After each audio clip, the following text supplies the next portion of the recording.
Alright there, Stan? Nope. Well, too bad.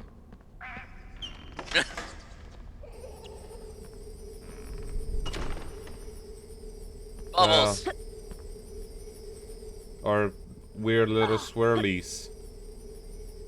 Yeah. I was wondering if there is With maybe spider something web. they hid behind Uh, my view, but they uh, didn't. uh, the clipping. The clipping. It's a PS1 game, what do you expect? It really is Dalmatians. I knew it. I mean, it's probably exactly the same engine. Maybe. It looks similar enough. So when do you start rescuing wizards caught in crates? Hello, Harry. I've got a bit of fun for you. God Within damn the you. time limit, use your knockback jinx to push the cauldrons onto the heated grills. That's the last If you get one. them stuck in a corner, come and see me. Good luck. He really doesn't have anything to do with his death He life. hates us. Well, no, he gives us the famous wishes and wizard cards for our troubles. He hates us. Yeah.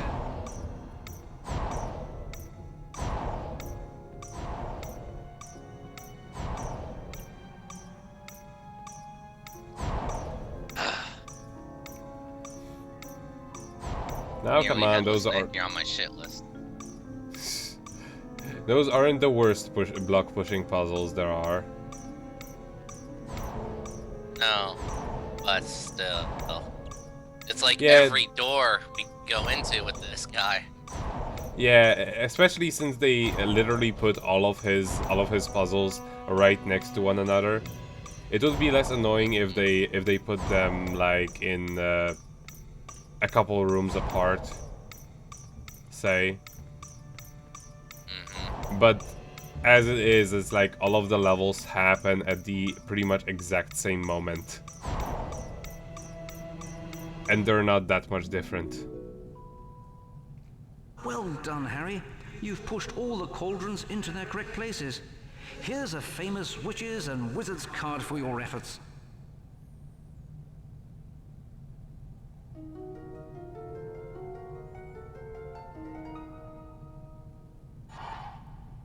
Godric Gryffindor. Gryffindor. After this card entry, I want to mention something. Godric Gryffindor. Medieval. Dates unknown. Co-founder of Hogwarts. Gave his name to one of the 4 Hogwarts houses. So, what I wanted to say is, in these games, up until the 4th one, they didn't actually use the voice actors from the movies to do their respective characters because, well, they were busy with the movies, and well, those were just games, right? So they actually hired voice actors separately. Although in my opinion they do pretty good impressions, although I'm not very familiar with what they sounded in English, so there is that. They're However, pretty close. what's interesting is that in some of the later movies, when the actor for Harry, well, basically hit puberty and his voice changed, they actually hired the actor who does Harry in these games to dub him in. Nice. Yeah, it's quite interesting. And it's nice that they actually had him around to do that.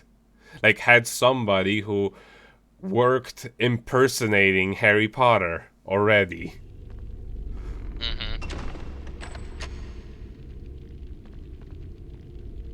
Well, that shit looks fucking ominous.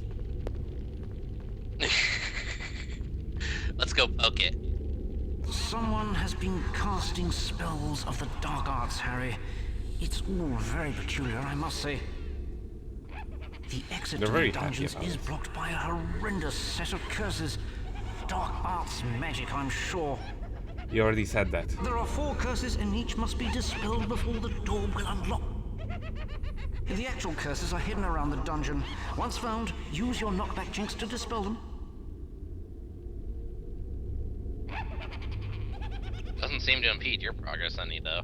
I mean, I guess being a ghost, you can just walk through the walls. Yeah, it doesn't impede his progress, but you know, he wants to help us.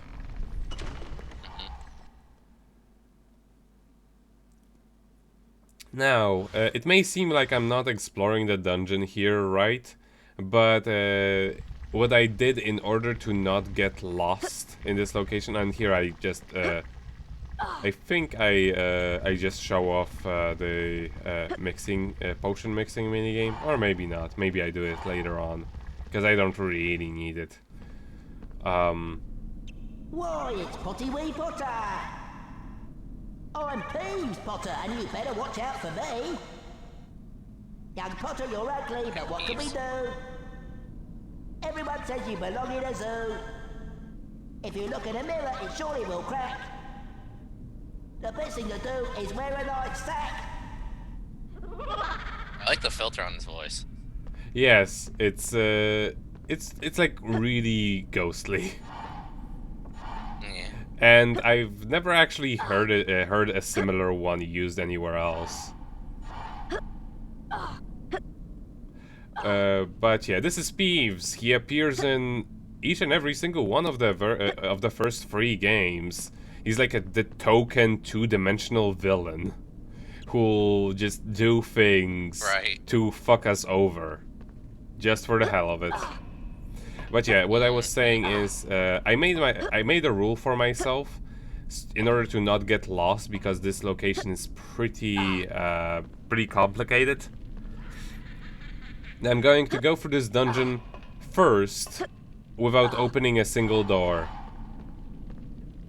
Just go through every single door that's already opened, and then when coming back, I'm going to open all of the doors on the way.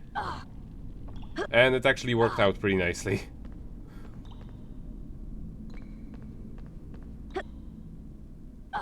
And here we meet our first enchanted armor that we can actually kill. It moves a lot faster than the ones in FMA. Yeah. Although he only moves faster after we knock off its head.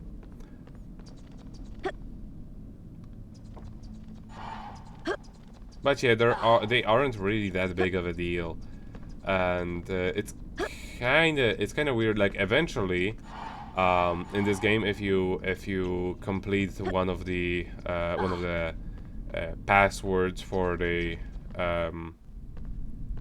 portraits, you get an upgrade for your Flipendo spell. Doesn't mean diddly, really. It seems that the spell is just as powerful as it was before. Flipendo! But it's mostly just the thing of all of the enemies are just set up to be defeated by 2 or 3 hits anyway, so increase in damage doesn't mean anything. I guess it may be more powerful against bosses, but there are literally like 3 of them. Gotta risk my life for them the beings. upgraded one at least look cool? It looks red. I like that. Flipendo! Do you get to upgrade it a second time? No, sadly not. Oh. What about a third time? That only happens in the Game Boy Color games. Well, how about a fourth? No, that doesn't exist even in the Game Boy Color games. Oh. The only like in those you get to upgrade your spells up until level 3, and it's actually pretty nice because, like, for example, Flipendo becomes a multi-hit spell when you get to that point.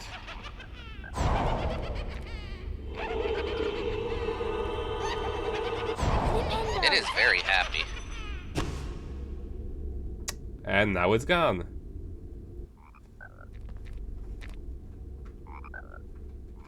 Jump down the hole. Do it. Do it. Do it. Do it. Aw.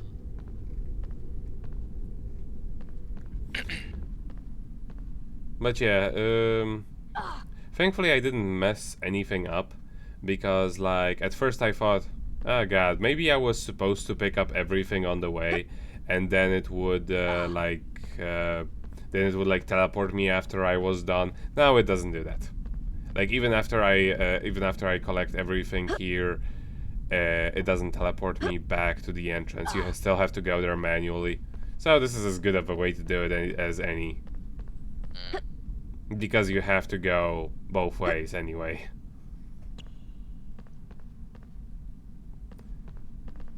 Don't go back. Don't do it. Thankfully, they did think of you coming back that direction. Right.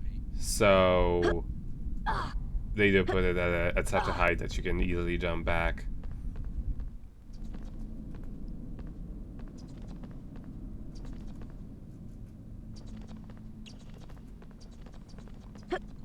This is very easy to get confused in. Yeah, this is why I decided to just not enter any doors at the first go. Right.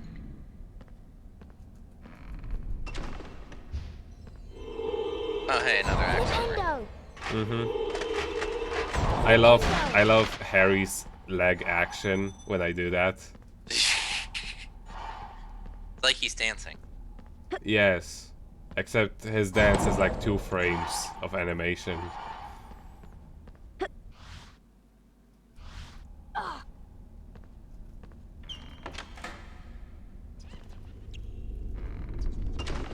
And this one's already here. Just waiting for us. Nintendo! I got too Get too close. close or it'll punch you. Nintendo! It will punch you with its eyes. That's gotta be gross, man. It's pretty hardcore to punch something with your eyes. Ugh. But yeah, I guess they really wanted me to go to the blue room as the last one because they put all of those frogs in there.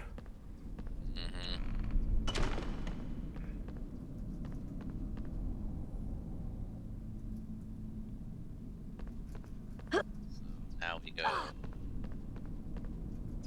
Ah, the wondrous clipping.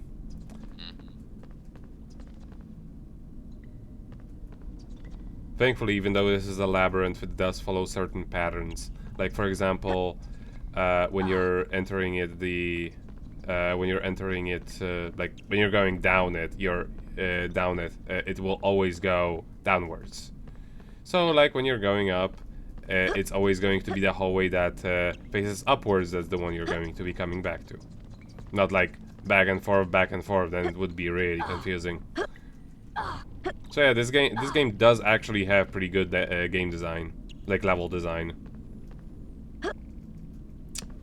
Thankfully, I can grab myself mid-air, like turn around, grab myself mid-air. The kind of magical things an athlete like Harry Potter can do.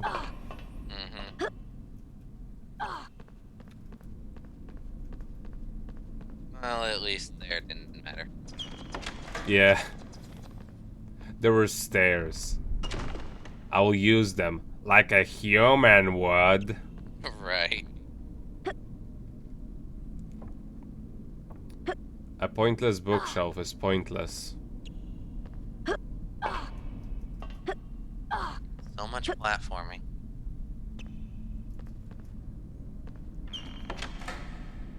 And yet it doesn't use a jump button. Yep, there's green. Nintendo!